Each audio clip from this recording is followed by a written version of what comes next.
Good afternoon. Good to be back. It's one more Saturday, and I hope all of you are as punctual as we are. The reason is that in the initial part of the show, I'm talking to you all, connecting with you all, and sharing with you all. After that comes learning, fun, winning prizes, excitement, learning from seniors about the profession. You know the format, you know what happens. So if you're here at 12 o'clock, we get a chance to connect. And with those few words, by the way, let me begin by saying Happy Valentine's Day in advance, a day in the year which has a lot of meaning for a lot of people. I have my Valentine, you met her last time. She's the co-founder of LOCATOR, Amita Iyengar. We celebrated her birthday. So I'm going to enjoy Valentine's Day, and I hope you will too. With that, let's get on with the show. We got a lot of stuff packed for you today. Today, we also have a double feature in, we've got, why do I have to tell you? You'll get to know as we go along. Chalo, moving on. First and foremost, welcome to some new students who have joined in from last week. So if you're from Amity School, Bharati Vidyapeeth, Birla Institute, BMS, CCA, IES, ITM, Raipur, Jamia Millia, JMU, MNIT, NIT Raipur, Rachna Sansad, RISV College, RV College, SCET, School of Planning and Architecture, which is JNA FAU, Sihangat College, Pune, Sir JJ College of Architecture, Shushant, Thakur School, and Vaishnavi. You are in the privileged set of the top 20 colleges and universities to offer architecture. And we are privileged to have you on the show watching us live. All right, moving on.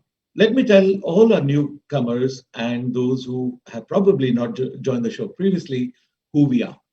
We are LOCATOR, and from 1995 to 2015, we were this. There's an archival picture. It's quite a legacy photograph. On the extreme left, you see this thick, fat tome of about 1,000 pages. That's the kind of information we used to supply to the top 5,000 architects across India, free of cost every year. And then from 2015, with changing times, we moved to being an online platform. Now, actually, the online material museum. And that's what you have on www.locatorindia.com. This is our silver jubilee year, 25 years of service to the industry, to the profession. We feel proud, and let's hope that you all are there with us when we turn golden. What LOCATORIndia.com shows you as a material museum is 187 product categories, 1,800 plus products. There's technical information, which means you can, in the middle of the night, for the product that you're specifying, get the tech specs, contact details for all your projects which are not in your hometown, you know where to order, and so on and so forth. Let's take a look at a few screenshots to tell you what LOCATOR India looks like. It's a clean Google Plus look, if you want me to call it that, because we want you to get to the information really quick and not have to swim through 1 million pages when you say furniture. In our case, if you say furniture, you will see a plethora of furniture brands in India. Then you click on, let's say, Godrej Interior, which is on the top left, and this is what you see. You see the entire range, canteen tables to conference rooms to coffee tables to occasional furniture, island storage, etc., etc., etc. Go to the site and see it for yourself. Let's say you're interested in conference tables. This is what you see, and this keeps getting updated by them in real time. So if something is not available, it gets knocked out. Something new is there, it gets added. And then let's say you like Encarta, you get an exploded view of the product. On the right, you get tech specs, reviews and ratings that you can do, dealer locator, so you can order it pan-India, company profile, you want to connect with them, you want to just print this whole thing and support your BOQs and your tender documents, even that would be possible. In addition, it's an ecosystem for architects. We've been doing this for 25 years. So we've got the top, about the top 100 practicing professionals profiles given by them uploaded here. So if you want to join these firms, if you want to go and connect with them, read up here. I'm sure you'll be happy you did that. And then, of course, all of this you can do on the phone, you can do it at the site. Imagine the possibilities. We've got lists of consultants and engineers. Now I'm moving on to say there's a whole world of information which will be useful to you because that's our specialization, and that is LOCATOR. We are the architect and designers knowledge platform since 1995. In addition to that, 2 years ago, we launched the Expert's Choice, which was a trust mark, India's unique trust mark, powered by LOCATOR for building products only. 24 categories ranked by leading architects and designers. And guess what? As and when you start practicing, which is going to be very, very soon, we will give you all an opportunity to vote as well as expert users. So this does not have any corruption from general users, laypersons, tradespeople, dealers. No, nobody can influence it except you, the expert. In your case, the future experts of architecture. And quickly summing up, you'll all know the benefits. You know there is a certificate of participation. You know how you're going to get it. You know how you get platinum, gold, or silver.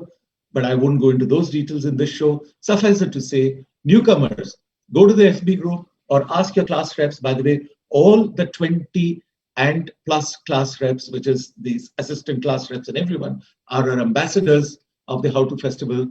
You reach out to them if you have any doubts or questions on this. So there's certificate of participation, there's campus hunt. I'll take a minute. In a year when you're not able to meet, not able to go to college, not able to talk to anyone one-to-one, Campus Hunt is your online platform to have handshakes with recruiting firms, architect firms, if you're interested in joining them. But you will get to be part of Campus Hunt only if you have a certificate of participation, and you get a certificate of participation only if you're attendant on the show, and 90%, as we have already laid down, or 70 to achieve gold, or 50 to achieve a silver certificate. Either ways, if you have a certificate, you can be part of Campus Hunt. You can access information on products and new technologies lifelong as a privilege, if and only if you have the certificate. I'm going a little fast today because all of this is known to you. This is known to you. To enter quizzes and win prizes, plethora of prizes. More about that when we come up. Oh, did I say more about that? Here's what we have. Congrats, winners. We got such a happy bunch of you who won all these last 3 weeks because of your desire to be either there practicing the first, or asking the right questions, or simply engaging with the community, engaging with your peers. So I would say, let's begin with some fanfare music, celebrating you.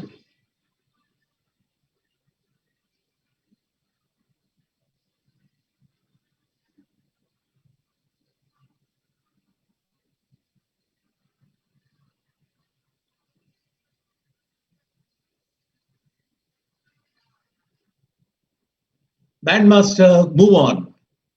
Why don't we take a look at our winners then, right? Ready? Abhay, are you there? I hope you are, because you're quite a star, rock star. But let's see who are. We had quiz winners in Rajashri Datta, Ruchi Jain, Batul Hussain, and Abhay Garg became the Tata Pravesh Engager of the Day. This was all in the first episode, and the others were Kashish, Saksham, Aniket, Abhay again. Did I or did I not say he was a rock star? And this is when they all were deemed as the 4 best engagers. Then there were the Q&A, the ones who are asking the brightest questions. Anjali Durishetty, Zeel Shah, Ankit Mohabia, Razi Uddin. Hello, Razi. Always good to see you. I wonder how much of engagement you're going to do today. I love your comments. Okay. I'm being partial to him because he keeps coming on. Then we had Shreya Shah and Suhantika, Vaishnavi, Rajashri Datta, and this was another amazing episode with amazing questions. These are the guys who won the quizzes in the last episode. Vaishnav Kadam of Sir J.J. College, Shreya Dev, also Sir J.J. College. Were you sharing notes? Maybe. or maybe independently because you were at home. Sudeshna and Batul again. Congratulations. Congratulations to all. Our top 4 engagers of the last episode were Pratyuksha Chavan, Aniket Sahu, hi again, Saksham Garg, Abhay, one more time. I'm joking. I hope we get a nice little collection of 10 gift vouchers of 1,000 each. And what is it going to be? Goa? Here we come. And of course, the ones who were asking the brightest questions were last episode were Saisri, Tarun, Ankit Mohabia again, and Siddhi Sangal. Congratulations all. With that, let's now move on to take a look at our college of the day. The first of the 2 colleges, JMU, the Faculty of Architecture, Acoustics. Take a look at the college.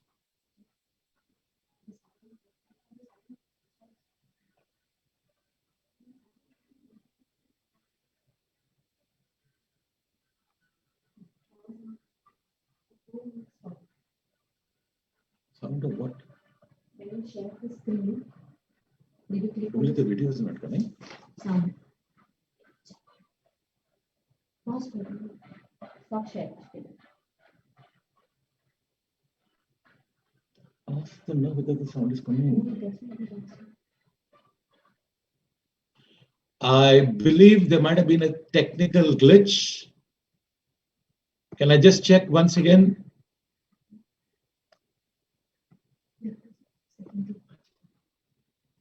Guys, I'm going to play this video again because I believe it didn't play earlier.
You know, my technical crew just told me that perhaps the fanfare music that I wanted played did not happen.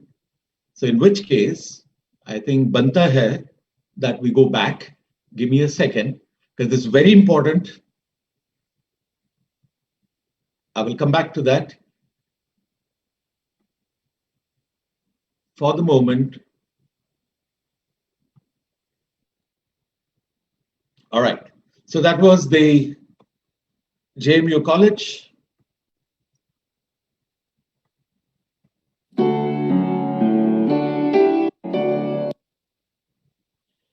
Time to welcome Dr. Hina Zia. You'll know more about Dr. Zia, and let me tell you a little bit about her. She's the Professor, Dean, Faculty of Architecture and Acoustics at Jamia Millia Islamia. She is an inspiring and enigmatic personality. You'll see why. She's worked on several projects related to climate resilience, social and affordable housing, low impact development, water and waste management issues, apart from several green building projects. Some of her recent work pertains to navigating the realms of low carbon growth at the subnational and national level for the construction sector. Let's hear from Dr. Zia.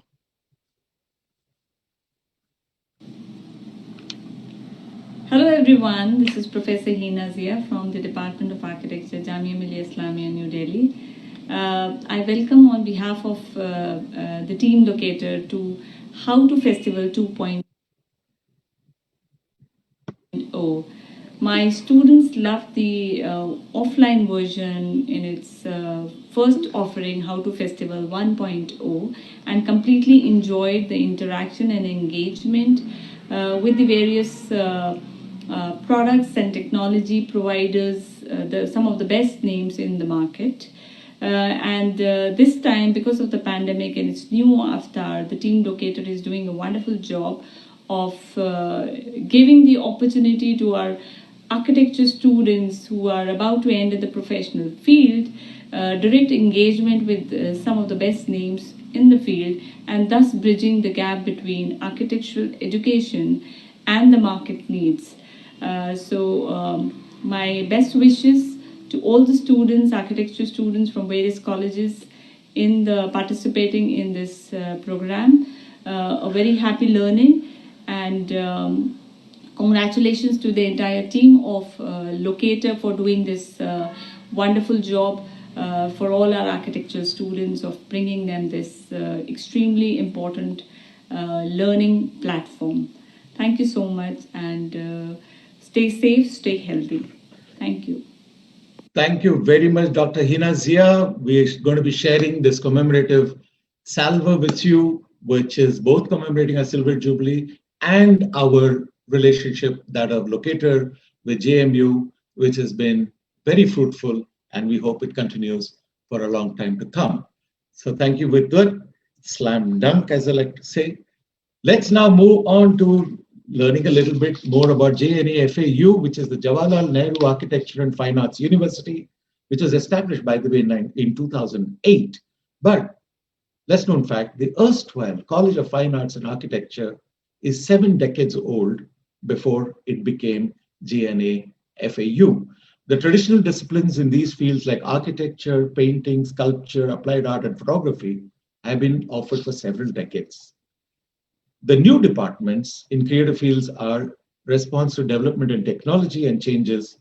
They are urban and regional planning, facilities and services planning, digital techniques, interior design, and animation. So let's see what we have from JNA FAU.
It's also time to welcome Dr. S. Kumar. Dr. Kumar is a graduate from JNTU, and he's a postgraduate from CEPT, CEPT, Ahmedabad, and doctoral degree in architecture from JNA FA University. His teaching concerns include housing, planning, climate responsive architecture, and more particularly traditional residential architecture. He has conducted several seminars and workshops on topics such as passive and low energy architecture, green building design, and integral approaches for sustainable cities. Welcome, Dr. Kumar. It gives me immense pleasure to know that Locator is organizing the How To Festival this year completely on online mode. Last year, the event was very successfully completed on campus. campus where several leading brands like Godrej, Hunter Douglas, Pidilite, Tata Steel, Voltas had participated and connected with our students. It's a very important initiative where architecture students get an opportunity to gain and increase their knowledge about various materials and construction products which are used in both interiors and exteriors of buildings, and also the recent and latest developments regarding these products. On behalf of JNFAU School of Planning and Architecture, Hyderabad, I congratulate Team Locator and give my good wishes to all those concerned with this event, and hope that there will be great learning for the students, and wish all success. Thank you.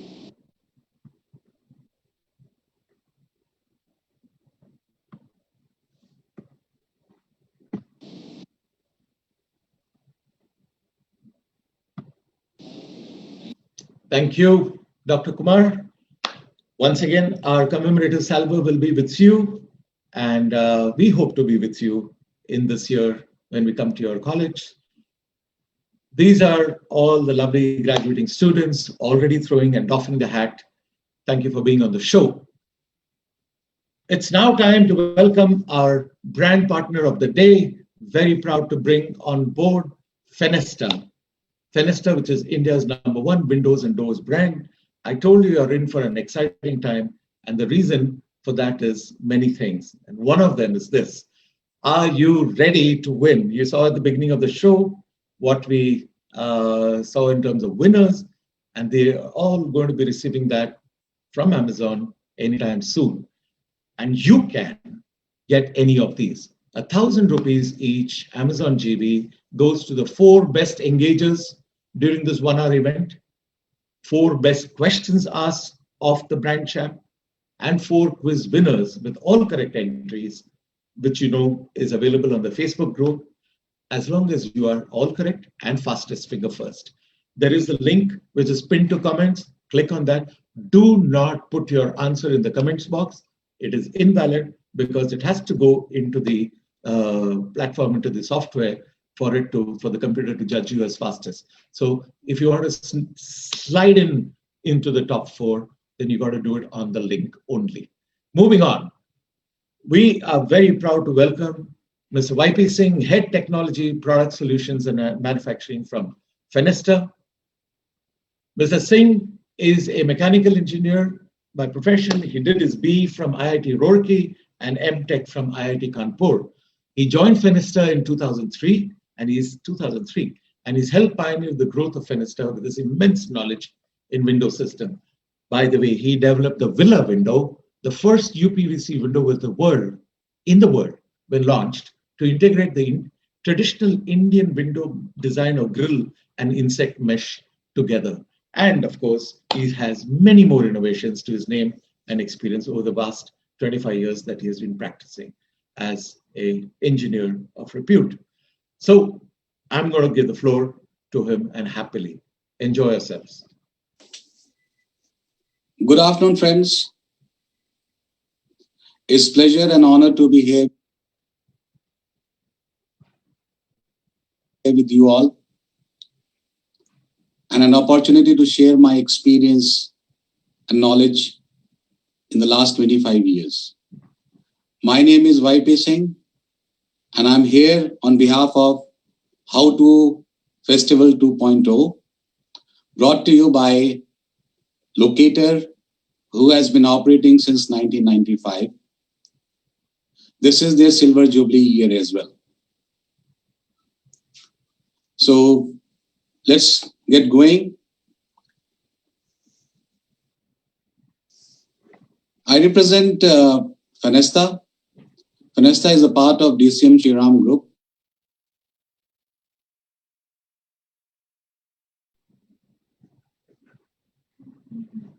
Which is 132 years old company.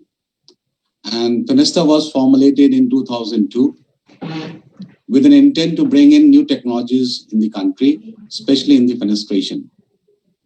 Today, 17 years down the line, Fenesta is one of the leading brands in the market, giving UPVC windows and doors.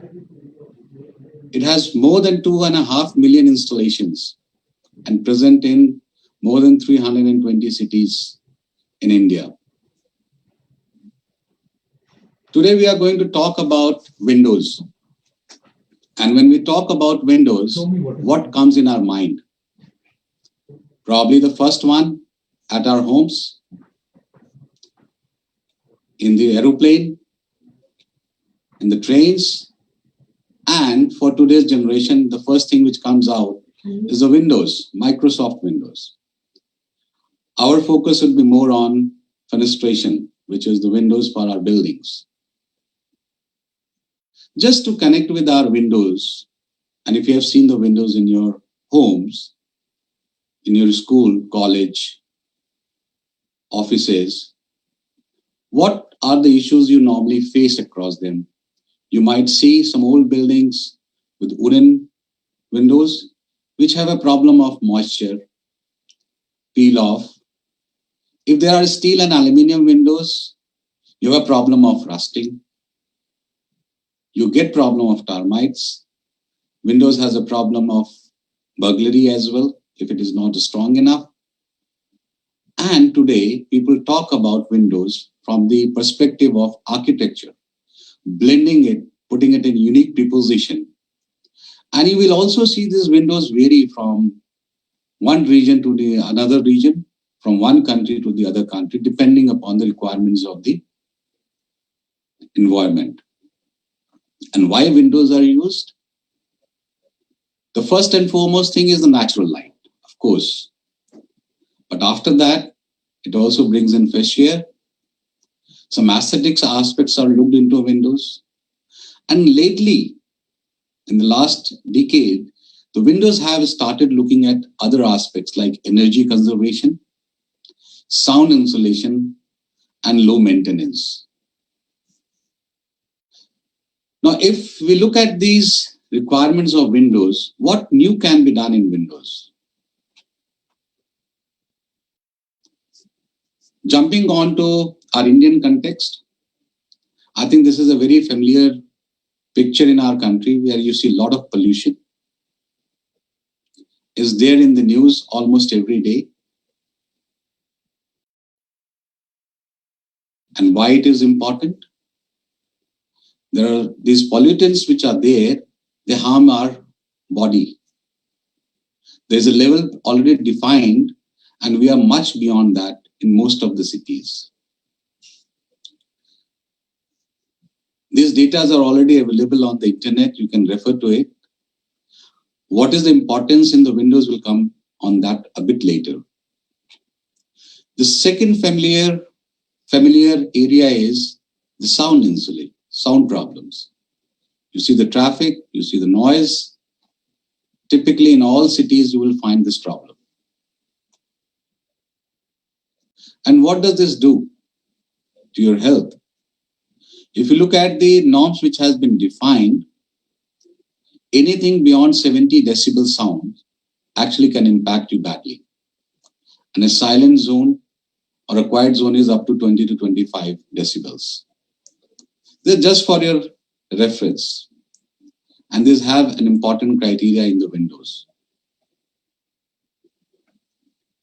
So coming to the part which is most important, and we are going to discuss this for the next 1 hour, is the fenestration materials. And in one of the material which we are going to talk about is UPVC. I'm sure now you have heard about this material quite often. Before we get into UPVC, which is a plastic per se, let me bring a context to this. Plastic has grown over the last couple of decades drastically across the globe. But in India, still, we are at 1/10 of consumption as compared to US. It has its own merits as well, but it has its own challenges. If it is not properly disposed of, this is the type of things which happens. It chokes up the drainage, it is littered around across the streets, and it is environmentally damaging the entire nature. The other side of the story of this plastic is, if you look at the automobile industry, since 1975 till today, the weight of vehicles have gone down drastically, and which has improved the performance of these vehicles. Of course, if you look at the technology part of it, the engine part of it, not huge amount of changes happened. A 4-stroke engine has remained 4-stroke for decades, with some modification, some engineering around it. The major change which has brought in the fuel efficiency is the weight, and plastics have played a very important role in that. So, when we talk about plastics, if you look around yourself, I think around 70 to 80% of the material what you use is plastics. Starting with these specs is of plastics, the buttons are of plastics, the shirt we wear has certain amount of plastics, your belts, pen, laptop, computers, and look around yourself. You will see today you cannot live without plastics. So there is a lot of merit in it. And I'm a big fan of plastics, provided it is used in the right way. To give you a bit about more detail about plastics. So when we talk about plastics in engineering terminology, we call it as polymers. And in the plastics, we have different types of plastics, different types of polymers. PVC is one of them. You have PU, you have PS, ABS, polycarbonate, PET, polyethylene. Most of these plastics have different properties. And on top of the pyramid, as you see, is UPVC. And I'll come to that later why it is on top, because it has a very, very flexible performance characteristics depending upon how you make it. So when we talk about PVC, we have couple of variants in PVC as well. We call it UPVC as unplasticized PVC. We call it PPVC as plasticized PVC, or CPVC as chlorinated PVC, plastisols and foam PVC. If you look at the application of plastic and more of UPVC, you can see whole range of application of PVC. It is in medical devices, it is in shoes, it is in buildings, fenestrations, and so on and so forth. The properties of UPVC can be molded from as soft as foam, or let's say soft as gel, and it can be as hard as wood. And it is all dependent upon how you formulate PVC. And that's the beauty of UPVC as compared to any other polymers. Now, when we talk about formulation of UPVC, there are different types of ingredients which are mixed with PVC to get those properties. And some of them are like heat stabilizer, UV stabilizer, impact modifier, inorganic fillers, and many other ingredients. It is like, to give an analogy of this PVC, it is like creating a recipe. Recipe, like you can create anything by changing the ingredients and the quantity out of it. And it is also important having the right quantity of these ingredients. If you do not have that, probably you will not get the properties which you desire. In this entire formulation, the only thing which I would like to highlight and relevant for this session is the UV stabilizer. All polymers are degradable, especially when it is exposed to UV lights. And to prevent that degradation, in UPVC, we use titanium dioxide. We'll come to the usage of titanium dioxide later also in the session, how it actually enhances the property of a polymer, and it gives a life which can be as good as 30 to 40 years or even 50 years without degrading. Now, why UPVC as a fenestration material has been used is almost goes more than a half century now. And it started from Germany. As you all know, in Europe, the moisture content is high and wood is bad for moisture. Or rather, the other way. Sorry, let me rephrase this. It started from Germany, where the weather is cold and high moisture is there, high humidity is there. Because of this humidity, wood used to swell, it used to peel off, it used to splinter, and the durability of this was not so high. So that's where the PVC came into picture, and they started experimenting with PVC as a frame material.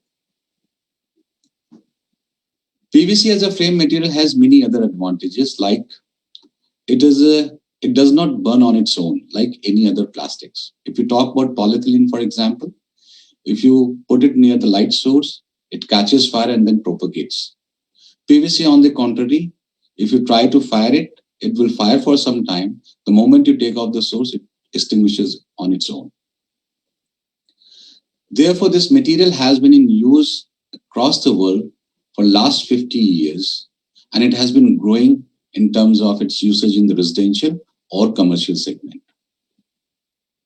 In India, before 2002, there was hardly any use of PVC in the fenestration. Of course, PVC was used in other applications, but not in the fenestration.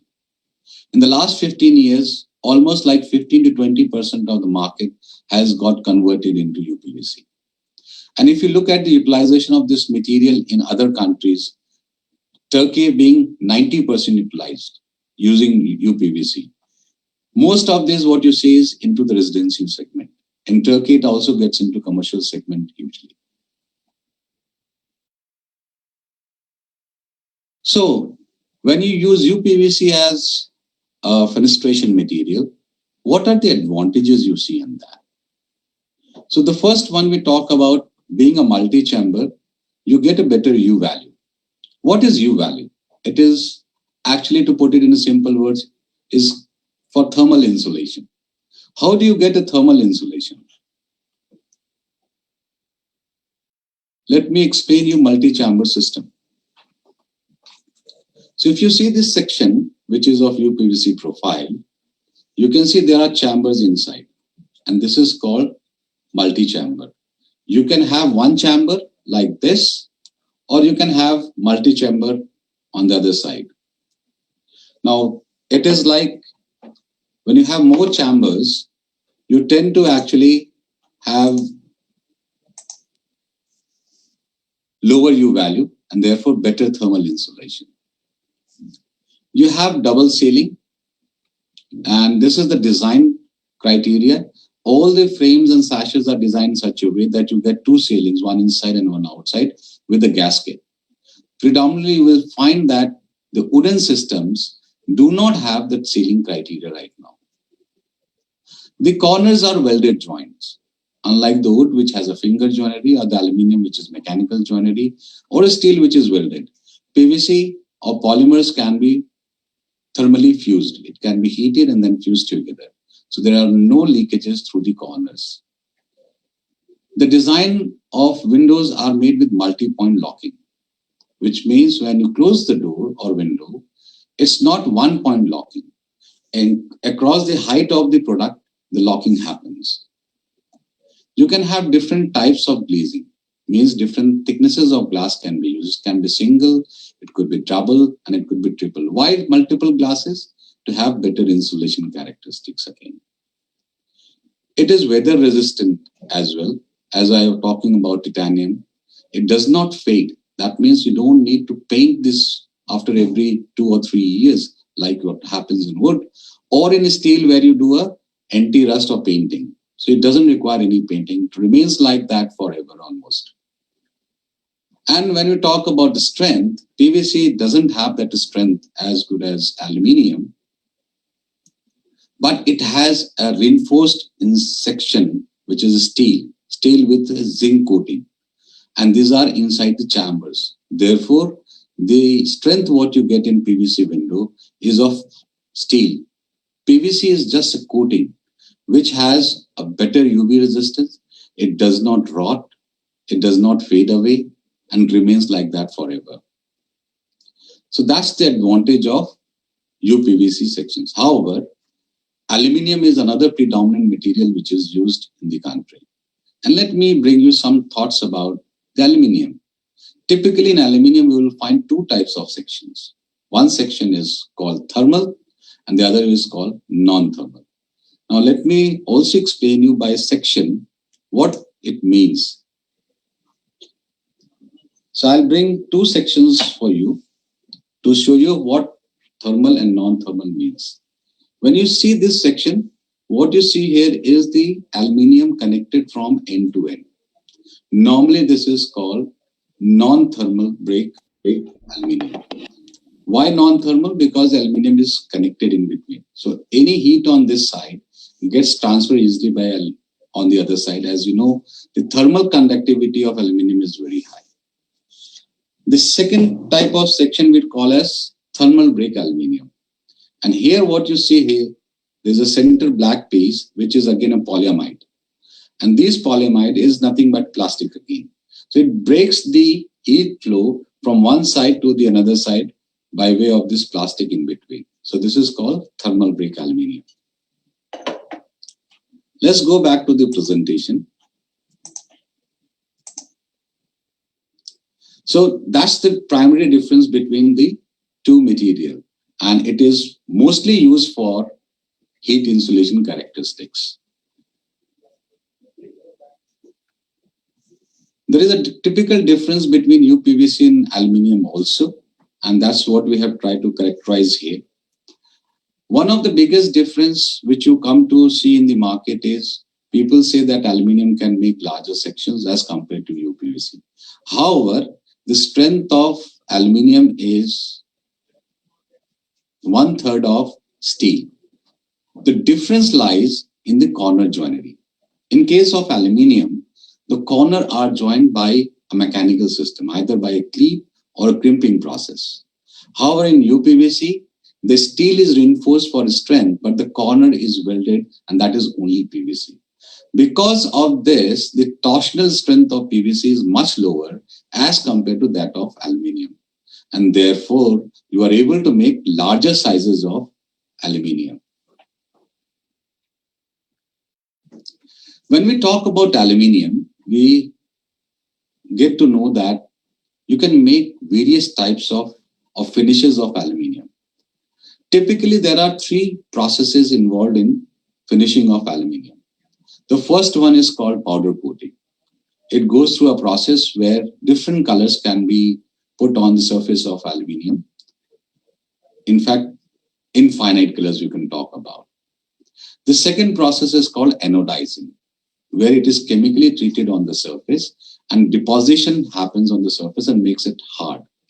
There are limited colors in anodizing, but of course, those are not like powder coating. It does not peel off, it does not scratch as in powder coating. And the third one we call as sublimation. People have a lot of interest for wood finish. And this is one of the process where the aluminium sections are given wood finish in the sublimation process. When we talk about framing materials, we have options of wood, non-thermal break material, thermal break materials, and UPVC with multiple chambers, 3 chambers, 6 chambers, 4 chambers with foam. And these have been evolved over a period of time, considering the U value of the material. Lower the U value, better is the insulation. So just keep that in mind. Now, if you look at wood, which is at 2.3, you get thermal break material in aluminum at 2.3, and you get 3 chamber close to 2.7. Of course, you can go lower U values by adding chambers or adding foam, but that's what you are aiming at. In Europe, particularly where they are looking for very high insulations, they go for 6 to 7 chambers as well.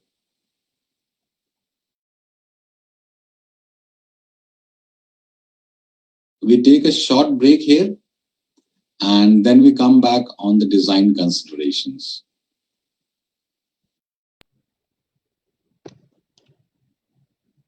Thank you, YP. And I'm back because it's quiz time. Quiz time. And what do we have for you? We have two questions, and they're coming up on screen right now. More important, you also know that you have to be quick in answering them. It's on the FB link. Here's question number one. Oh, by the way, what you get to win are 4 prizes of 1,000 rupees each Amazon gift vouchers, and the simple MCQs will get you there. Fenesta quiz number one. Why is fenestration required? A option, to allow natural light and fresh air. B, to allow natural light, fresh air for aesthetic appeal and sound insulation. Or is it C, to allow natural light, fresh air for aesthetic appeal, sound insulation, low maintenance, and energy savings? Or is it D, for architectural facades that give a smart international look? Over to you. Hit the button, hit the MCQ, and let's move on to quiz number 2. Quiz 2 says, lower U value results in A, better thermal insulation, B, better improved moldability of polymers, C, better fire retardancy, and D, longer lasting whiteness in UPVC windows. If you listen to YP sir, you'll know the answer, and I don't need to say more than that. So hit the button and let's continue, because it's really interesting what Mrs. Singh is sharing with us. Welcome back to part 2 of fenestration. Now we are going to get into more details on design aspects. And when we talk about design aspects, we talk about particularly 3 things: the wind load criteria, the UV radiation, and the climatic conditions. Let's start with wind load. And to bring you a glimpse of some of these things which you have seen in the recent times on WhatsApp, there has been cyclone in West Bengal, Orissa, and lately, if you see, in the last 5 years, there has been more cyclone as compared to last 10 years. And the trend is it is going to increase because of the change in the climatic conditions. These are some of the images which I'm sure you must have already seen.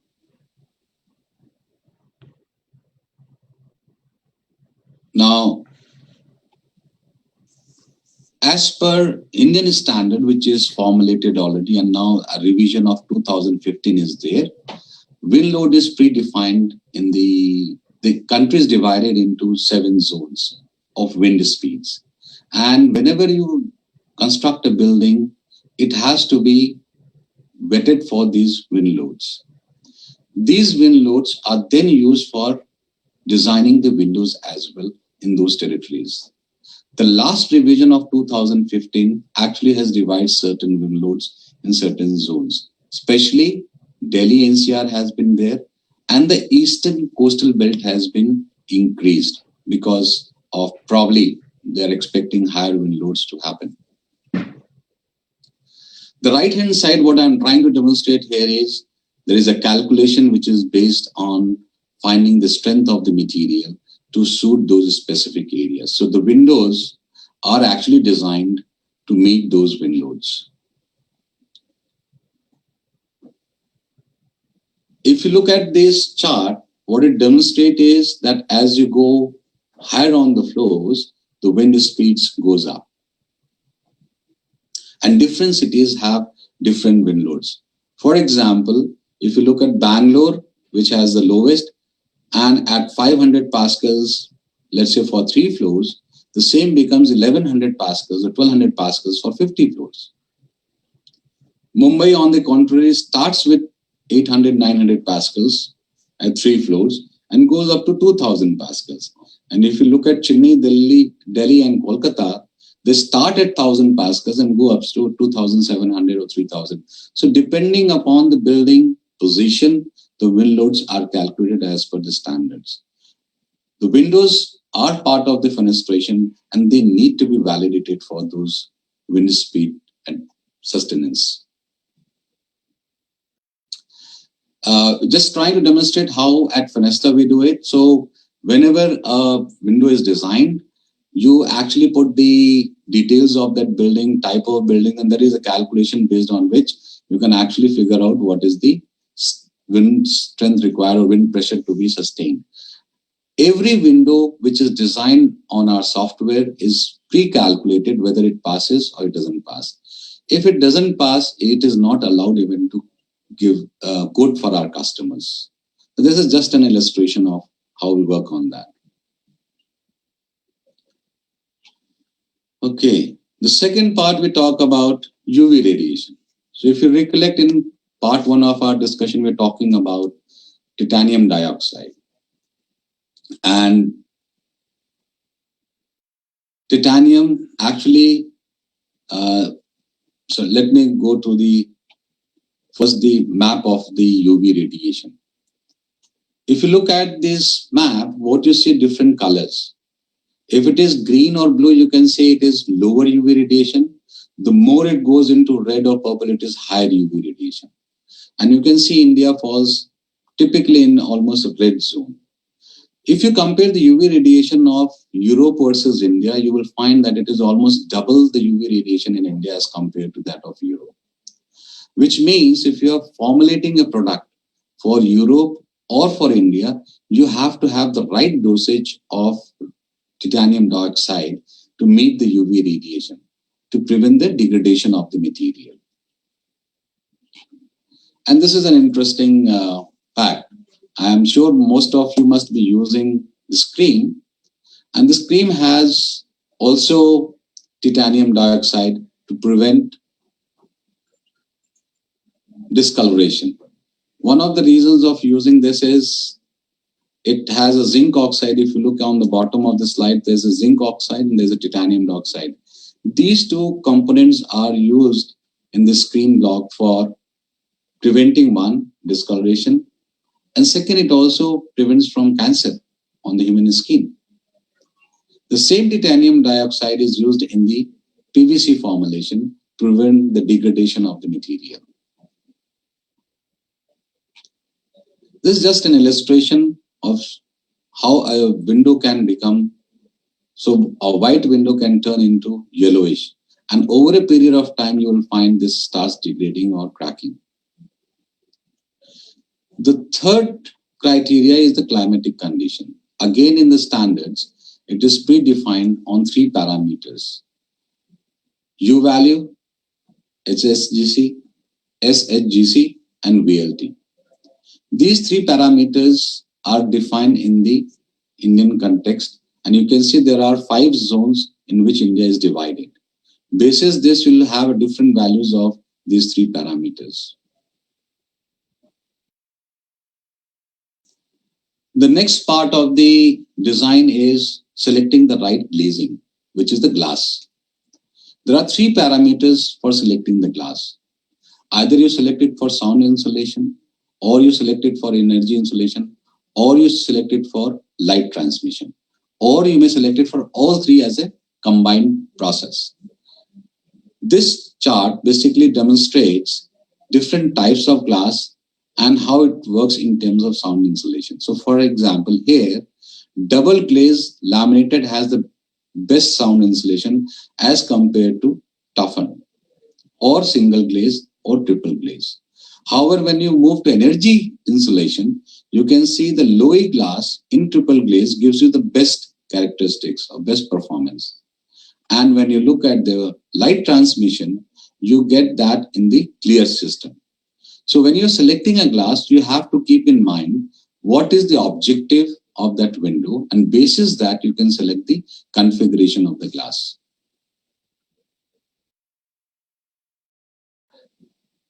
There's a short video which I'd like to share here.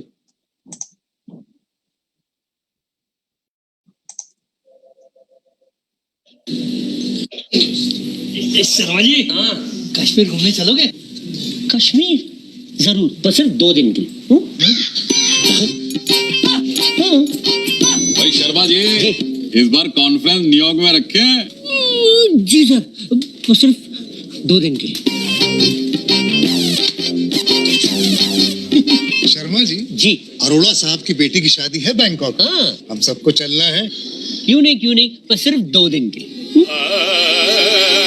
2 दिन में जब हो जाए घर की ऐसी की तैसी, तभी तो बाहर नहीं जाते बेचारे Sharma ji.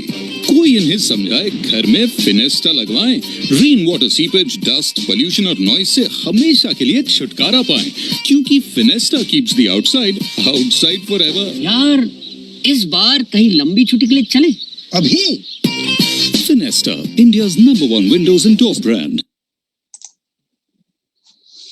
Okay, so that was just to elaborate about insulation characteristics of windows.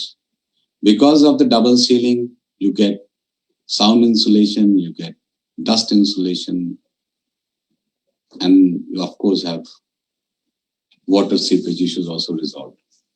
We'll talk about some of these innovations at Fenesta. The first one is we have a special rain track and sill arrangement to prevent water seepage through slider systems.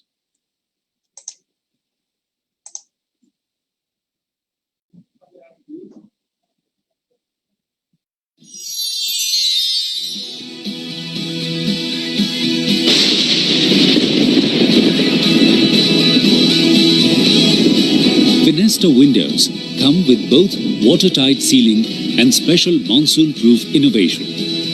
For heavy shower areas, Fenesta offers sliding windows with a special rain trap, dam-like system, which locks out the rains completely and prevents it from seeping indoors. Whereas for light shower areas, a sill arrangement is recommended, which resists air pressure and makes the rainwater to flow outwards without staining the walls.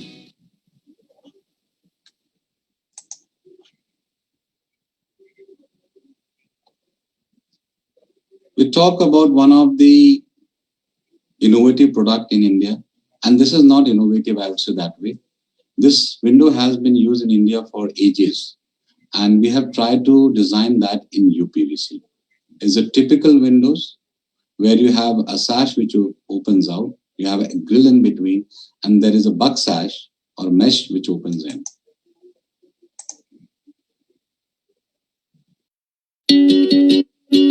Redefine luxury with a hint of poise with the all-new Fenesta Villa window. A classic upgrade with traditional windows, Villa window is the only UPVC casement in the world with a twin sash, a bug mesh and a grill built into the system. It's an innovation engineered specifically for Indian conditions to protect you from insects and theft without sacrificing ventilation, while providing all the standard benefits of a casement window, making it a complete solution for Indian homes. Its perfect airtight sealing insulates your home against noise, rain, dust and heat.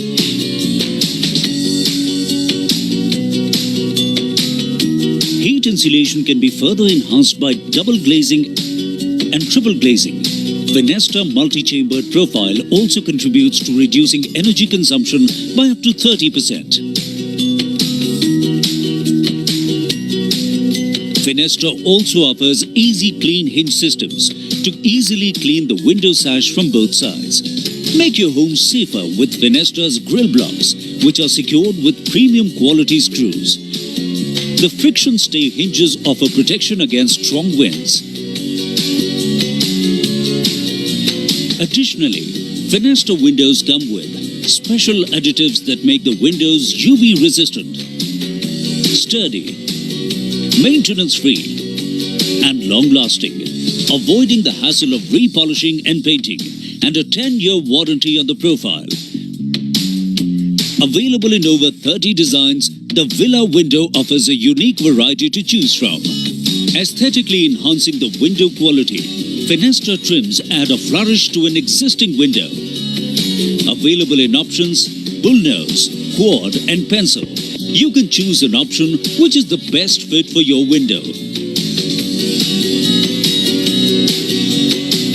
Take a pick from a selection of wide colors such as light oak, mahogany, walnut, dark oak, Flemish gold, silver blush, black, or go for the elegant pristine white.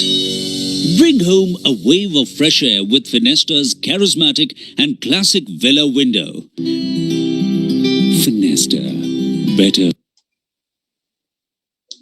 We have a couple of more videos, but we can skip those, like lift and slides, and we have bifolds. We'll take a look on some of the other aspects which is important other than this. So we have talked about design criteria, we talked about glass selections.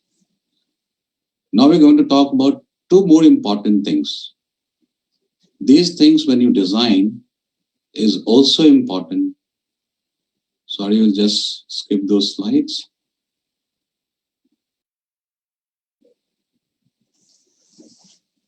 After the designing, the most important part is it should be manufactured correctly.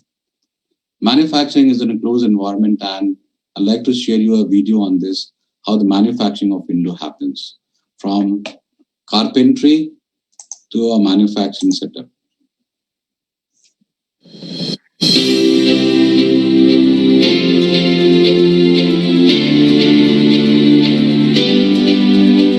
The process of manufacture begins, a process that Fenesta controls from beginning to end. The first step is extrusion. Fenesta carries this out at its state-of-the-art ISO-certified plant in Kota. The PVC resins are homegrown and compounded at the DSCL plant. Fenesta creates a special UPVC tropical blend by adding heat stabilizers for material preservation, impact modifiers for toughness, UV stabilizers for resistance against fading, and lubricants and oils for better extrusion. Profiles are then sent to the fabrication units in Bhiwadi, Bangalore, Mumbai, Hyderabad, and Chennai. Fabrication is a 10-step process of precision engineering.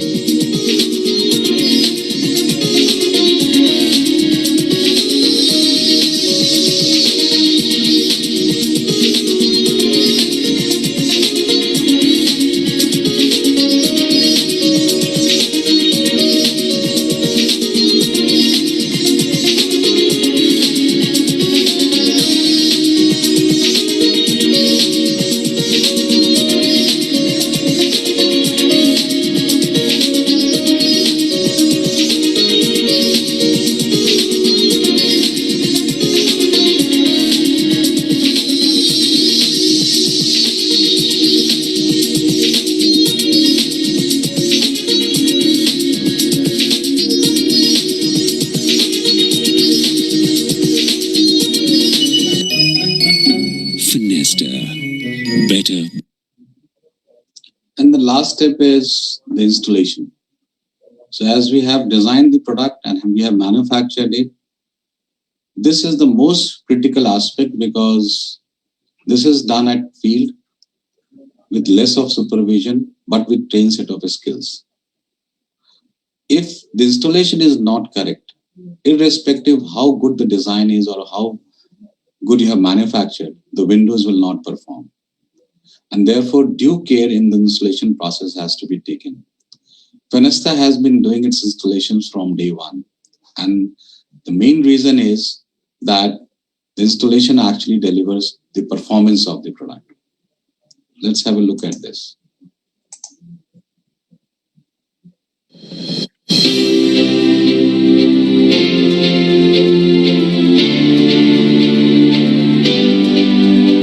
The other is installation. 85% of all window-related problems spring from poor installation.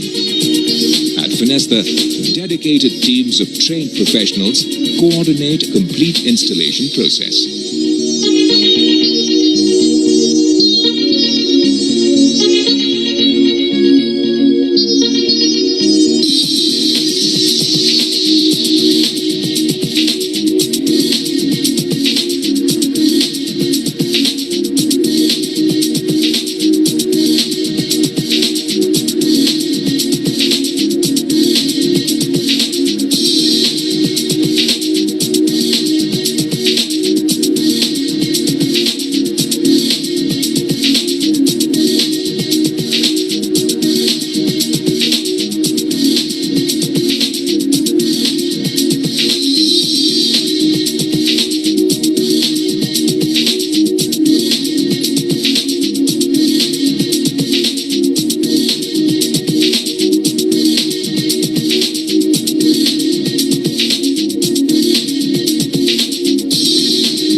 Fenesta removes a huge responsibility from your overburdened shoulders by offering a complete, customized solution. No order is too large, no deadline too tight. Just ask the people who use Fenesta.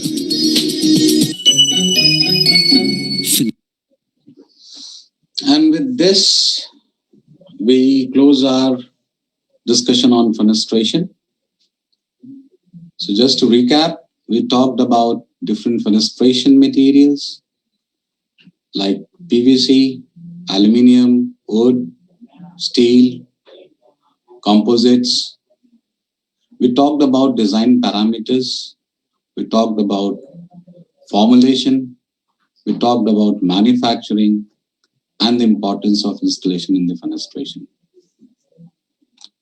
And since you have seen all this, one of the reasons we are now awarded with many brand positions, we are one of the super brands, all because of our continuous efforts to give our customer the satisfaction of a good product. Various certifications from various institutes in India and outside India, including a patent which is available for our design. Thank you everyone once again for your time. And I'll be happy to answer your queries hereafter.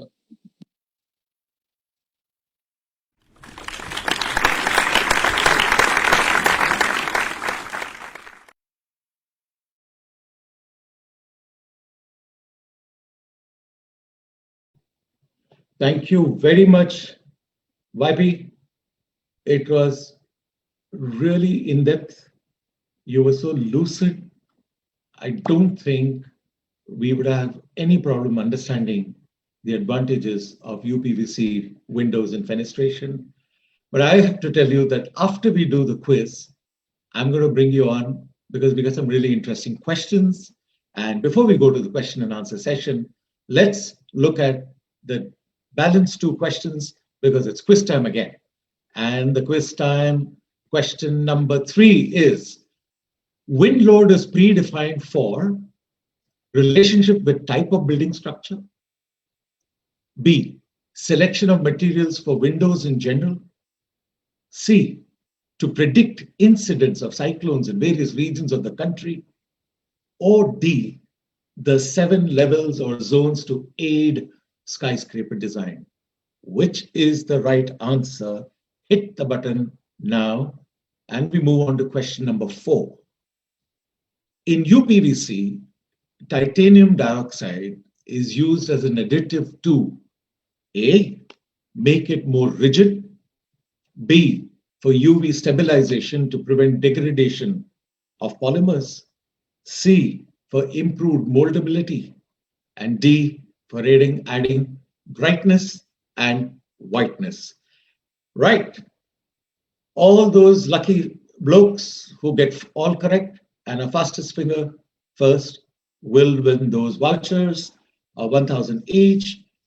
All the best questions, some of them which we're going to take up right now, asked to the brand champ, will also win 1,000 rupee GB. And of course, the best engagers in this entire show would also get to win. With that, let us thank Mr. Singh for that illuminating presentation, but we thank him to also invite him onto the show. So may I please request Mr. YP Singh to join us on the show.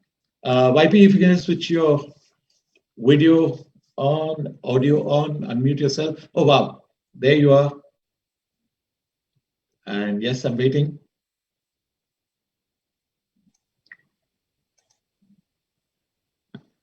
Hello, YP. I'm trying to switch on the video. I don't know, something is not working. We'll give you a minute, not a problem, because we'd love to see you live.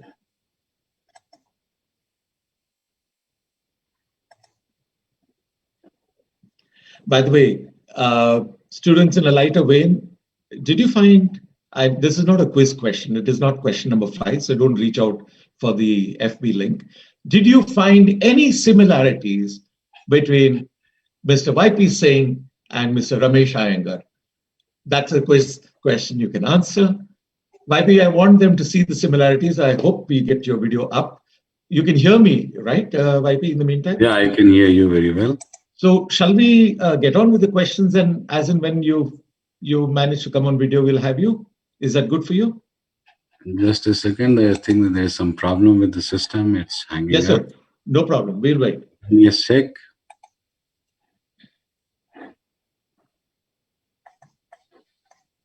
Whilst YP sir is coming on, let me tell you, students, it takes some doing to put up a show like this because we're doing things on the fly.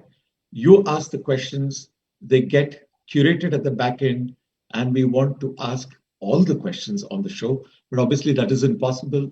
We do a limited number, but of choice questions.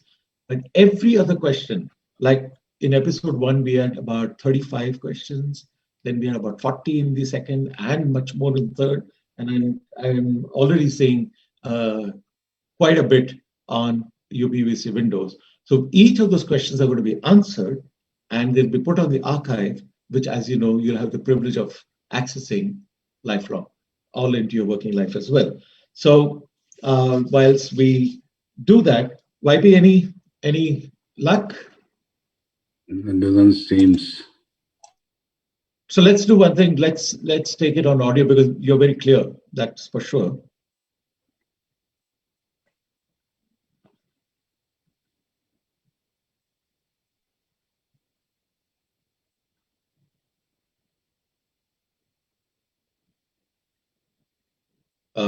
YP, do we have you on call? Okay, folks, what I can do is maybe there is a technical hitch. I'll ask my project head. Asha, do you think we can move on to listening to Apurva Bose, give YP time to reboot his system? You can connect with him, and yeah, and then we'll take him at the end of the show. All right, YP, I presume. Okay, look at this. This is the lucky part. He came on, but he's gone off again. YP, can you hear me? Yeah, I can hear you. I cannot switch on my video for some reason. I don't know what is going wrong. So YP, let it be. I'll take you on audio. We want the students to get your answers because you know they've asked some really nice questions. Sure, let's hear them out. Okay, wonderful. I have Aniket Sahu, one of our stars on the show, from CCA, that's Chandigarh College of Architecture. The question is, he considers adequate lighting to be one of the most important things in a house. So can windows provide structural support as well? So in case we go in for larger amount of fenestration to have more light and allow that to happen, can it provide structural support as well? To my understanding and knowledge, I don't think glass alone can be considered as a structural material. However, we have said that there are glass houses made and it does work on a very low strength factors. You can't make multi-rise or very high rise with glass per se. But I think the best answer would come from the experts in the glass industry. I'm not an expert on that. Whatever we have seen in the fenestration part of it, we definitely required certain materials to hold the glass, operate the glass as an openable part. So I can't comment much on that. I think it is, at this point of time, not possible, but maybe future some innovation might happen and you never know what can happen. Actually, that's a fabulous point. Maybe this is something that you can, when you're having your morning cup of tea or some other time when you're relaxed, you could think about it and maybe you might come up with something. Because I believe just wanted to add here, since he asked about the structural part and the light. In India, actually, if you look at, other than the winters, the light is so strong that it actually heats up your building as well. And when you have too much of a light with the glass, I think that's not good for building, because end of the day you might put air conditioning and things like that to cool it off. So adequate amount of light is good enough, but too much of it will actually have a negative impact on maintaining the ecosystem, or what we call as for living human being to live in that house and create that environment will be too expensive. Absolutely. I think that's a very, very well made point. In fact, there is also reflected heat from too much of glass. So glass facade buildings tend to generate at least 2 degree more ambient temperature outside through reflected heat. So yes, Absolutely. we need to maintain the balance, and that's very important. We all have a responsibility, and architects, particularly because you're designing, you have the most important responsibility to be eco-friendly and conscious. So excellent. Moving on to the next question, I have Abhay Garg, who's another star of Thakur School of. Hey, we saw you, YP. Abhay Garg of Thakur School of Architecture and Planning. He says, how long does it take to come up with a new type of window? And what are the routes that a person just out of college like him can help? What a question. So Abhay, the designing or concept from the market understanding point to bringing the product in the market, I would say it's almost like 12-month cycle, 9 to 12-month cycle. And it's equally divided, like it takes 2 to 3 months in designing, 2 to 3 months in manufacturing of those dies and tools, and another 3 months to get it operational and roll out to the manufacturing area and eventually to the site. So you can consider 9 to 12 months as a time from concept to execution. Architecture point of view, if I look at people like you who are just out of college, how you can help. There are trends which are happening in the industry. I'm sure as part of your projects, you will be working with some of these architectural firms also. Looking at the gaps in the market or looking at the trends in the market, bringing that insight and converting them into a design or a manufacturable or a feasible product in the market is what I can think as a young architect you can contribute on. Fabulous. Thank you. Thank you, YP. Moving on to my third question, which has all been, by the way, handpicked from several that students have asked, which I will share with you offline so that we can answer it and put it online for the future reference. But on the show, third question from Saksham Garg from Rizvi College, Mumbai. What are the precautions that you take in considerations, and what are the precautions and considerations you take while manufacturing and disposal of plastic waste and other polymers? Precautions as in, first is the human safety. We as an organization are very cautious about this, whether it is manufacturing process or any other operational area, even including the installation. We lay a lot of emphasis on people's safety. That is the first. As far as the polymer or the material is concerned, I think I did share that it is 100% recyclable. So all our waste which are generated during the process gets recycled into the system. And the waste, we try to keep our waste minimized to a larger extent. So just to give an idea, 15 years back, we were producing with 20% scrap. Today, that scrap is only 5%, and the volume has grown 10 times. So the amount of scrap generated is lower, and whatever is generated gets recycled. And the beauty is these windows which are installed at homes, offices, 10 years, 15 years, 20 years down the line, when people want to renovate their house or change it, it is possible to recycle these windows also. They will be disintegrated into various components, crushed, and then it can be recycled as a base material. So absolutely, there's nothing which can be wasted out of it, or it should go as a landfill. In fact, there was a similar question asked by Jasleen Sekon of CCA, that's the Chandigarh College of Architecture. And Jasleen had said, is there any way to reuse UPVC, or would it be better? Wouldn't it be better than discarding it after 1 year? I think you've answered that question together. So thank you for that very articulate answer.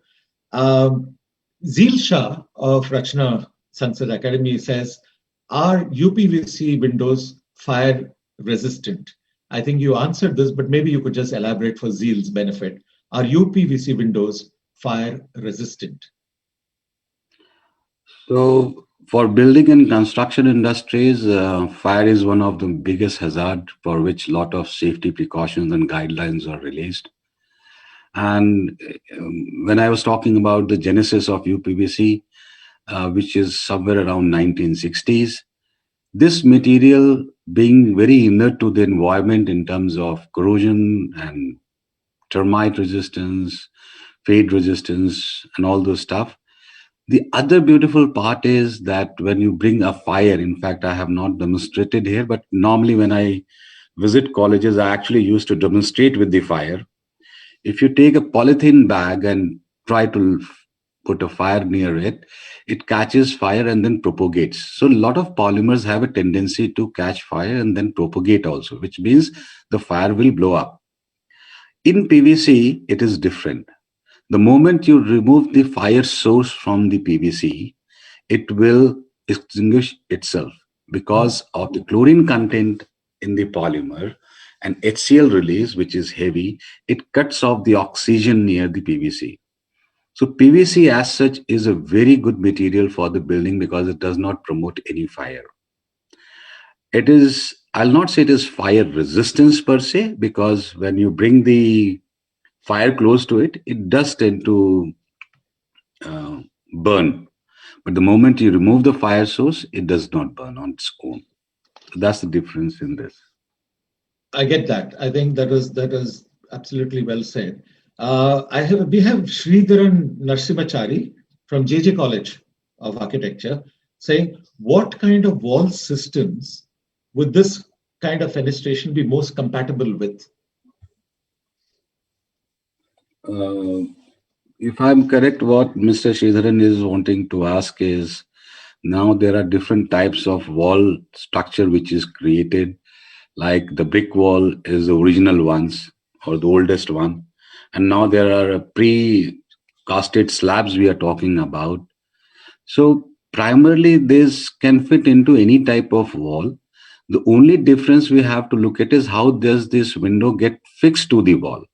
So the fixing of window to the wall, there are fasteners and there are various other mechanisms to hold it. So that's the important part of it. But it can fit into almost any type of almost wall. Any kind. Great. We have Aishwari Baldwa from JNAFAU, who by the way were featured on the show today.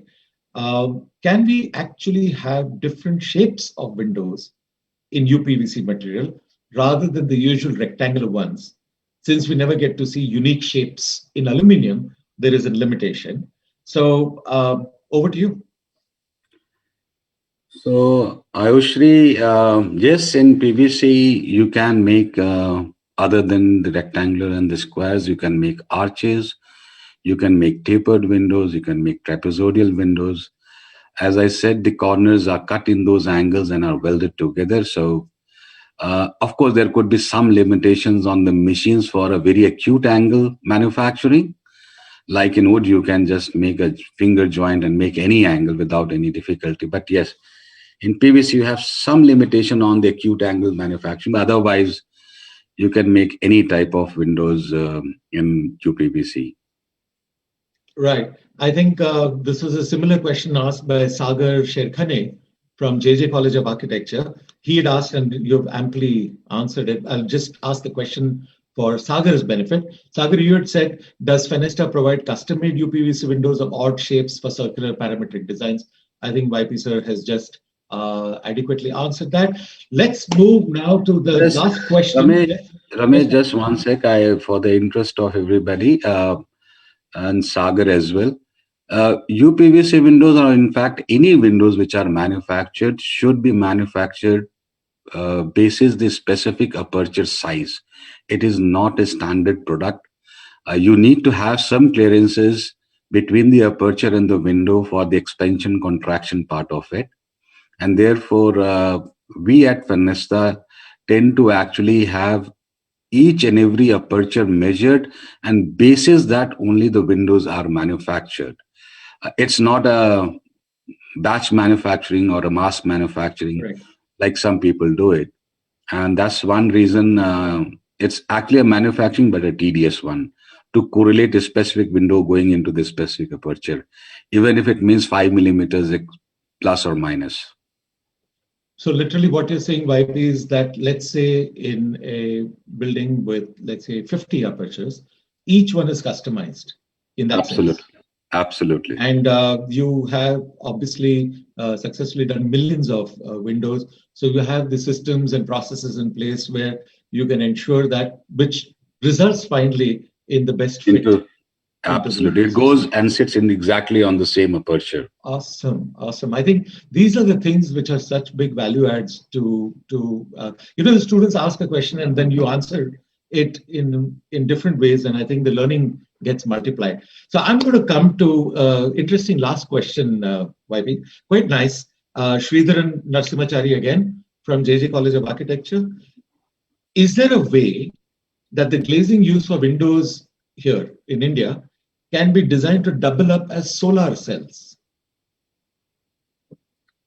Very interesting question from Sridharan, and this is something we have been also looking for a couple of years now. And there are certain scientific advancement, I would say. The solar cells are, if you're aware, are currently opaque, and there are transparent solar cells in development.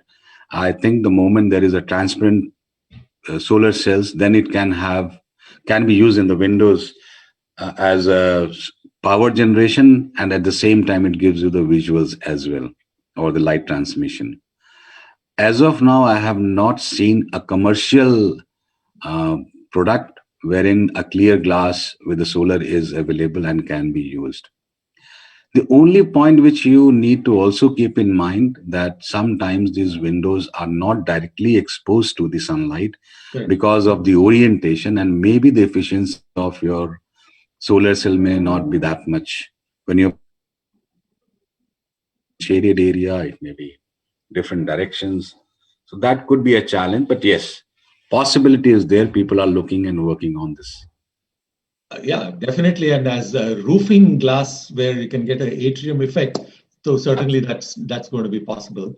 And the future is bright, pun intended, light coming in bright, and the future is powerful, pun again intended. YP, thank you so much for being on the show. We did see you for a good 40 plus minutes on screen when you were making the presentation. So we all know how articulate you are. We couldn't see you during the Q&A point, but we heard some really wonderful answers.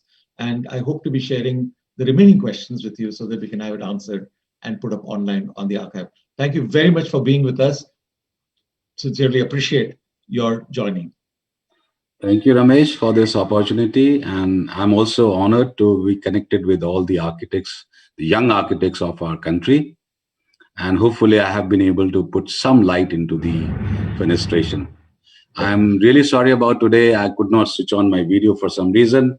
I don't know what's wrong in the system, but yes, maybe another time we'll have live session as well. Let me close, not to have the last word, YP, but there's something which will delight you as you go through the rest of your weekend. Sudeshna, one of our students, has put a comment. There's been lots of engagement. People are very excited with what we presented today. And Sudeshna says, no wonder Fenesta is at the top. Now, how nice is that? Oh, lovely. Thank you so much. So nice to hear that. Yes, thank you, Sudeshna. Thank you, YP. Have a lovely weekend. We'll continue with the show because we got architect Apurva Bose coming on, and that's going to be another wonderful time spent with students. Cheerio. Bye-bye. Thank you. Bye-bye. Right, guys. I think it's time to take the show further, and it's a heart-to-heart segment, and heart-to-heart with somebody who we have the privilege of having on the show today. This is architect Apurva Bose Dutta. She is an author, She's an architectural journalist, she's a curator, and she's an editor. And what she's going to be sharing with you is something which is going to absolutely stir the imaginations in each and every one of you. She has been the author of many publications, and there's this one particular, which is Architectural Voices of India, which is a blend of contemporary and traditional ethos, which was published by Cambridge scholars, and I believe it's available on Amazon. So I'm not giving you the hint, but maybe those vouchers, instead of Goa, they can also go into buying this book. I'm just joking, but do take a read at that, because she's an award-winning architectural journalist, and she did her BA from CCA, Chandigarh College of Architecture. She's done a diploma in freelance journalism, which is a nice kind of a parallel missive from the UK. In her professional journey of 15 years, Apurva has persistently taken initiatives to increase the visibility of architecture design writing in India. And over the past 6 months, now this is something you all may want to make a note, she has been engaged with conceptualizing, curating, and mentoring, and conducting a certified online course on, hold your breath, on architectural writing. So if you have a yen to put pen to paper, or finger to keyboard, or voice to microphone, or whichever way you write, but you want to write about your passionate subject which you're studying, which is architecture, you may want to enroll with her course and get a little few tips on how to do it, and then start blazing trails in this world. Okay, with that, I have great pleasure in welcoming Apurva onto the show. Good afternoon, everyone. Congratulations to LOCATOR India on its Silver Jubilee year, and of course, a huge round of applause to the minds behind it, Mr. Ramesh and Mrs. Amita Iyengar. My gratitude to both of you for this invitation. I'm thrilled to see the way How to Festival 2.0 has managed to engage students so successfully on gaining knowledge on products and listening to thoughts that go much beyond their curriculum. I wish the festival all the best. So coming back to you, my friends, especially all the students who are watching me now, it's been an eventful year. Most of us might have been waiting for this phase to end to usher in a new beginning, but spending considerable amount of time only waiting without making productive use of the time is probably devaluing all that a dark phase can teach us. Darkest periods in life offer lifelong learnings and experiences that good phases never teach us. Let's look at the brighter side and acknowledge all the lessons we have received in the past year. The new ways we have relooked at most of the notions that we were living with and tried to uncomplicate numerous aspects in our lives. This year was about our dependence on ourselves and identifying our hidden strengths. For you students, it was to a great extent learning by self, even when your teachers and your parents were there to handhold you. Architecture and design have been subjects that create spaces that come with their own multidimensional issues. So even when we look at these disciplines, minus the pandemic, they have been fields where imaginations cannot have any boundaries, where learning is more by doing and discussing than studying books. Hence, architectural education can only provide a platform or atmosphere to stir those imaginations and ideologies. The rest depends upon how you take it forward and implement it further in the field. In college, we try and focus on architectural pedagogy, which refers to teaching methods, the theory and practice and process of learning. While it generally focuses on the interactions between teachers and students, it is important to realize that fields like architecture and design can explore various avenues to learn new things and get inspired. The building in which we are studying or residing, the streets that you walk on can be your teacher. Your peers, your seniors teach you, your society, exposure, your travel teaches you. Reading teaches you, environmental awareness teaches you. Many of these mediums were replaced with newer mediums during the pandemic. Firstly, our own spaces that we have lived in, all cooped up for almost a year, and the unlimited access to the resource and knowledge on global architecture that we were exposed to, all thanks to digital media. This diversity of mediums that expose us to the subject of architecture Also ensure that an architectural student's education makes them multidimensional. They might be seemingly trained to start working as an architect, but there are a lot of avenues that they can consider with their background of architectural education. It is the last few months before you all graduate officially to take on the mantle of being an architect. In the prevailing circumstances, there is bound to be bouts of uncertainty of the way ahead and the path to follow. But do reflect and ask yourself this question. We have at least 20,000 students graduating from architectural schools in India every year. Are you sure that everyone who graduates will want to become practicing architect and restrict the definition and knowledge of architecture to only designing spaces?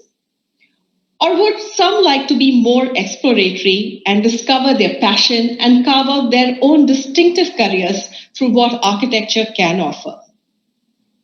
I am sure that there will be at least 30%, if not more, who wouldn't want to opt for a career of a practicing architect. They might prefer to go in for any of the sub-disciplines, whether it's landscape design, project management, lighting, restoration, conservation, architectural photography, architectural documentation, animation, architectural writing, and so many more. There are multiple ways other than creating spaces to contribute to architecture. There are multiple ways to implement the knowledge of architecture. The need is to encourage each one of you towards choice-based and not prescriptive learning and telling you what you need to do with your degree. I took a similar decision for myself way back in 2005. I wasn't looking for an alternate career path, but I discovered an elective called architectural journalism in my final year of B.Arch while I was studying at the Chandigarh College of Architecture. I am so glad that CCA is also a part of this festival. I realized that the underlying thread of architecture journalism was writing, a discipline that had been my constant friend in the form of a hobby since the age of 7. That day, I listened to my heart and took up the elective, not knowing where the decision would take me. But ever since, I have only felt blessed that I had the courage, the patience to take up a career path that I was passionate about. That is what I would encourage all of you to do too. Understand that if you don't want to become a practicing architect, it is okay. Be true to yourself, to what you want to do with your knowledge of architecture. Branch out, explore the alternate avenue that you want to consider. Try and gauge whether and how it will impact architecture. Try and work on its related skills and expertise. Identify your mentors whose career paths would help you learn too. For me, the journey from being an architect to becoming a full-time architectural writer within 2 months of graduation wasn't easy. It was the journey of rising above the barriers and taking up a profession that hadn't been explored enough in India before. Rising above preconceived notions that every person with a 5-year degree in architecture has to only practice architecture. Rising and showing the perseverance to take up a field that I wanted to and believed in. I did this in 2005. Today, we are in 2021, when the society has opened up and the avenues are so much more than what was there before. However, don't expect instant gratification. Have the belief and clarity in yourself. Put in the hard work, invest in the learnings that you get from the journey towards seeking a destination. Let the journey itself be the reward for you. Coming back to architectural writing, you all will agree that the focus on writing in architecture remains largely unexplored in India. What has though not been unacknowledged is the growing relevance that writing has offered in the fields of architecture and design. Writing is the underlying thread of architectural journalism, architectural criticism, architectural communications, and architectural appreciation. Architecture and design remain disciplines that are largely visual and which do need interpretation at most times, if not always. It is here that writing establishes itself as a mode of communication in architecture that not only describes, informs, educates everyone about the field, but also helps in evaluating, interpreting, analyzing, and thinking critically in architecture. The discipline of writing starts with as basic as the assignments that students are given in college. It then extends to dissertations, thesis reports, etc. But its real value is felt when architects step out into the field where they realize how writing is at many times expected to be a default skill that can help architects communicate their work, their ideas, and perspectives through words. Architectural writing has witnessed a massive evolution in the past many years. Most connected to architecture have gradually started realizing that they want to use writing as a tool to further their architectural pursuits. It could be through working as full-time architectural writers, but it could also be to use writing to talk about their work, to work on research papers, on their social media, content writing for architecture and allied firms, documentation, working for publications, curating architectural events, initiating discourses, and educating and impacting the society. The avenues are expanding as much as you are wanting to spread your wings and understanding the multiple ways in which writing can influence architecture. For me, my journey in architectural writing has given me the opportunity to accumulate knowledge on diverse aspects of architecture and design through studying varied perceptions of how they impact us. It has also given me the platform to interact, learn, and exchange thoughts with respected names in architecture and media globally. It has also made me realize that I can interweave my life and profession, whether it's the day-to-day observations or the global travels, without feeling that I am actually working. To love what you do and feel that it matters. Can anything be more fun? Each one of you has a calling. My calling was architectural writing, and I do hope many of you too have it. Whatever calling you may have, take that up. Ask yourself what excites you. Identify and create your own career paths. Seize the opportunities that come knocking on the door, and if they are not knocking, step ahead and create them for yourselves. Be ready with hope, confidence, and most importantly, a smile to face all the encounters that the profession or life in general has in store for all of you. Wishing you all the very best. Thank you. You know, Apurva, to come on with that kind of a smile in the kind of times that we've had in the past takes a lot of doing, and it's excellent advice. Thank you very, very much for being on the show. Students, we have come to the end virtually, but not before we announce the winners of today's quiz. But more important, Apurva Bose Dutta was passionate about doing things related to architecture, but sometimes moving out of the box. Maybe you want to do both. If you have any questions, if you have any thoughts, put it on the group now. Even if the show gets over, we will send it to Apurva, and she will ensure that she gives you an answer. That's a promise. So with that, I think, Asha, are we ready to take on and announce the winners of today's quiz?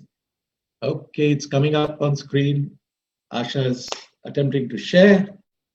I think she has started. Let's hide those names. I don't want to say yes. Now, let's get ready to meet the winners of the day. And the contenders, top 10 contenders are Ayushi Baldwa, Shrey Shah, Batul Hussain, Shaksham Garg, Mayank Maru. Continuing with the top 10 contenders, Mudit Jain, Sejal Parekh, Sridharan Narsimachari, Akila Kankipatti, and Jaslene Sekhon. Okay, so then who are the winners? By the way, congratulations to even our contenders, but the GVs are going to go to, and the winners are Mudit Jain and Batul Hussain, Sejal Parekh, and Jaslyn Sekon. Congratulations, you four, and keep the spirit going, everybody. And we come to the end of the show, not before I say what is on for next week. The presentation next week is from a company that is a leader in construction chemicals. It's a fabulous look into waterproofing, technologies, problems, identifying the root cause of the problems and solving it. And that will be done by Ms. Seema Shamshekti, who is the engineer from the Dr. Fixit Institute of Structural Protection and Rehabilitation. So that's all there is from the studios today. Thank you for being with us. We hope you enjoyed, we hope you learned, and we love your engagement. I've already been told of so many things that have happened on the group. 20th Feb, same time, same place. See you next week. Bye-bye for now.